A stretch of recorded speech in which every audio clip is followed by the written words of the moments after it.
ഞാൻ ശ്രീജിത്ത്. ഞാൻ മോസ്കോയിലാണ് എൻ്റെ വീട്. ഞാൻ MRF-ലാണ് വർക്ക് ചെയ്യുന്നത്, വടവാതിൽ. എൻ്റെ പ്രൊഫഷൻ എന്ന് പറഞ്ഞാൽ MRF ആണ്. ഞാനൊരു 18 വർഷമായിട്ട് അവിടുത്തെ എംപ്ലോയി ആണ്. അതായത് +2ൻ്റെ റിസൾട്ട് വന്ന് പിറ്റേ ദിവസം എനിക്കവിടെ ഇൻ്റർവ്യൂ വന്നു, ജോലി കിട്ടുമായിരുന്നു. അങ്ങനെ ചെയ്തു. പക്ഷേ അത് പ്രൊഫഷനാണെങ്കിൽ പോലും എൻ്റെ പാഷൻ എന്ന് പറയുന്നത് ആർട്ടാണ്. ആർട്ടിൽ പ്രധാനമായിട്ടും മ്യൂറൽ ആർട്ട്, മ്യൂറൽ പെയിൻറ്റിങ്സ് ആണ് ഞാൻ കൂടുതൽ ചെയ്തുകൊണ്ടിരിക്കുന്നത്. അത് വോളിലാണെങ്കിലും ക്യാൻവാസിലാണെങ്കിലും ഡ്രസ്സിലാണെങ്കിലും മ്യൂറൽ ഭയങ്കര ഇൻട്രസ്റ്റ് ആണ്.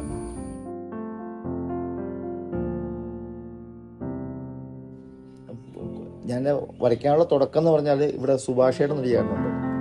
പുള്ളിയാണ് ശരിക്കും എൻ്റെ ആശാൻ എന്ന് പറയുന്നത്. ഞാനൊരു 7ാം ക്ലാസ് പഠിക്കുമ്പോൾ തൊട്ട് പുള്ളിയുടെ അടുത്ത് പോയി ഒരു 3 വർഷക്കാലം പുള്ളിയുടെ അടുത്തായിരുന്നു.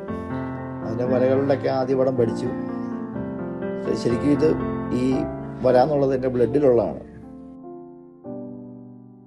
പിന്നെ കുറച്ച് നാൾ ഈ 10ാം ക്ലാസ്സൊക്കെ ആയപ്പോൾ പിന്നെ ഈ മേഖല ഞങ്ങൾക്ക് മാറി. പിന്നെ കളികൾ അങ്ങനെയൊക്കെ ആയി പോയി. അത് കഴിഞ്ഞ് ഒരു 8 വർഷമായുള്ളൂ, 8 വർഷത്തോളമായിട്ടുള്ളൂ ശരിക്കും ഈ ഫീൽഡിലോട്ട് ശരിക്കും ഇറങ്ങിയിരിക്കുന്നത്. അതിറങ്ങാൻ കാര്യം എന്ന് വെച്ചാൽ മോനെന്നൊരു ചേട്ടനുണ്ട്, നമ്മുടെ ഒരു ഫാമിലി ഫ്രണ്ടാണ്. പുള്ളി ഇങ്ങനെ നിർബന്ധിച്ചിടാ നീ മ്യൂറലിലേക്ക് തിരിയുക, നല്ലൊരു സ്കോപ്പാണ്, അത് തന്നെയല്ല നിൻ്റെ ആഗ്രഹവും സാധിക്കും, അങ്ങനെയൊക്കെ പറഞ്ഞ് പിന്നെ പയ്യെ മ്യൂറലിലേക്ക് തിരിഞ്ഞു. ആദ്യം ക്യാൻവാസിലുള്ള മ്യൂറലാണ് ചെയ്തുകൊണ്ടിരുന്നത്. ക്യാൻവാസ് ചെയ്യും, ഭിത്തിയെ ചെയ്യും.